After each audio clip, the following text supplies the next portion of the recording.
आज की क्लास में हम बिहार बोर्ड मैट्रिक परीक्षा 2026 के लिए हिंदी के वीवीआई और महत्वपूर्ण ऑब्जेक्टिव क्वेश्चनों को याद करेंगे जो आप सभी बच्चों के फाइनल परीक्षा के लिए बहुत ही इम्पोर्टेंट है, महत्वपूर्ण है। तो सभी छात्र क्लास को अच्छे से देखिएगा। चलिए आज की क्लास को शुरू करते हैं।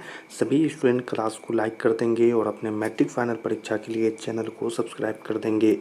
तो पहला क्वेश्चन यहाँ पर सभी बच्चों के लिए, सम विभाजन और जाति प्रथा शीर्षक किनके द्वारा हिंदी में रूपांतरित है। वीवीआई क्वेश्चन और परीक्षा में आने वाला प्रश्न है बच्चों कि सम विभाजन और जाति प्रथा के शीर्षक किनके द्वारा हिंदी में रूपांतरित है। भीमराव अंबेडकर, रामचंद्र शुक्ल, ललई सिंह यादव या नलिन विलोचन शर्मा। तो इसके लिए याद रखेंगे, सही आंसर होगा ललई सिंह यादव। ठीक है, तो आंसर याद रखना है। चलिए अगले क्वेश्चन को यहाँ पर देखेंगे बच्चों। प्रश्न है कि जाति प्रथा मनुष्य के पेशे को किस प्रकार प्रभावित करता है। बहुत ही अच्छा प्रश्न है बच्चों कि जाति प्रथा मनुष्य के पेशे को किस प्रकार प्रभावित करता है। यह मनुष्य के पेशे में बढ़ावा देती है, यह मनुष्य को जीवन भर के लिए एक पेशे में बांध देती है। तो यहाँ पर भी यह बिल्कुल सही आंसर होगा इस क्वेश्चन के लिए, तो आप इसे याद रख लेंगे। चलिए अगले क्वेश्चन को यहाँ पर देखेंगे। प्रश्न है कि विडंबना का अर्थ क्या होता है। वीवीआई क्वेश्चन और आने वाला प्रश्न है बच्चों कि विडंबना का अर्थ क्या होता है। उपेक्षा, उपहास, अवलंबन या आडंबर। याद रखेंगे, इसका उपहास आंसर होगा। तो सभी स्टूडेंट याद रखेंगे।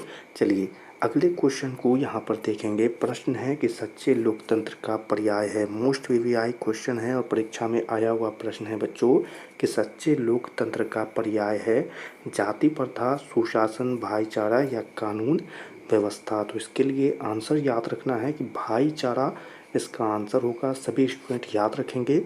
चलिए अगले क्वेश्चन को यहाँ पर देखेंगे। प्रश्न है बच्चों भीमराव अंबेडकर की मृत्यु कब हुई थी। मोस्ट वीवीआई क्वेश्चन और परीक्षा में आने वाला प्रश्न है कि भीमराव अंबेडकर की मृत्यु कब हुई थी। तो इस प्रश्न के आंसर को यहाँ पर देखें।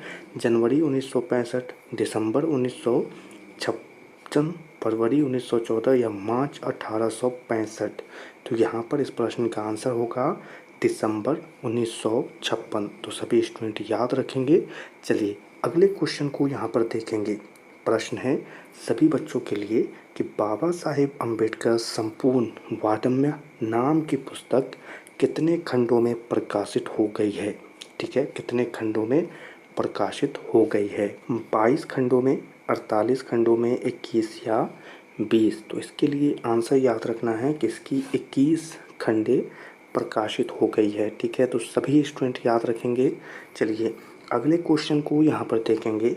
लाहौर का वार्षिक सम्मेलन कब हुआ था। वीवीआई क्वेश्चन है और परीक्षा के लिए महत्वपूर्ण है कि लाहौर का वार्षिक सम्मेलन कब हुआ था। 1935, 1936, 1835, 1836। आंसर याद रखना है 1936। अगले क्वेश्चन को यहाँ पर देखेंगे। सभी बच्चों के लिए प्रश्न है कि डॉक्टर भीमराव अंबेडकर की रचनात्मकता के प्रेरक व्यक्ति कौन थे। महात्मा गांधी, ज्योतिबा फुले, गोपाल कृष्ण गोखले या विवेकानंद। ठीक है, तो याद रखेंगे कि डॉक्टर भीमराव अंबेडकर के रचनात्मकता के प्रेरक व्यक्ति कौन थे। आंसर याद रखना है ज्योतिबा फुले। ठीक है, चलिए अगले क्वेश्चन को यहाँ पर देखेंगे। प्रश्न है कि किनके प्रोत्साहन पर बाबा साहेब उच्चतर शिक्षा हेतु न्यूयॉर्क गए थे। वीवीआई क्वेश्चन है परीक्षा के लिए कि किनके प्रोत्साहन पर बाबा साहेब उच्चतर शिक्षा हेतु न्यूयॉर्क गए थे। काशी नरेश, पाटियाला नरेश, बड़ौदा नरेश या दरभंगा नरेश।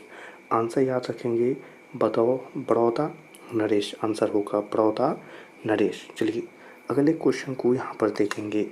प्रश्न है बुद्धा एंड हिज धम्म के लेखक कौन हैं। क्वेश्चन है कि बुद्धा एंड हिज धम्म के लेखक कौन हैं। हजारी प्रसाद द्विवेदी, बिरजू महाराज, महात्मा गांधी या भीमराव अंबेडकर। तो सभी स्टूडेंट याद रखेंगे भीमराव अंबेडकर इस प्रश्न का आंसर होगा। ठीक है स्टूडेंट, और इसी प्रश्नों और आंसर के साथ आज की क्वेश्चन की यह 10 महत्वपूर्ण क्वेश्चन यहीं पर समाप्त होते हैं।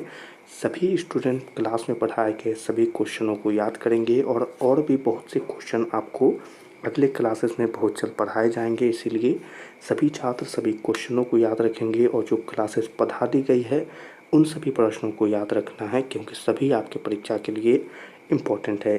ठीक है बच्चों, तो आज की क्लास को यहीं पर समाप्त करते हैं। क्लास पसंद आई हो तो लाइक करें।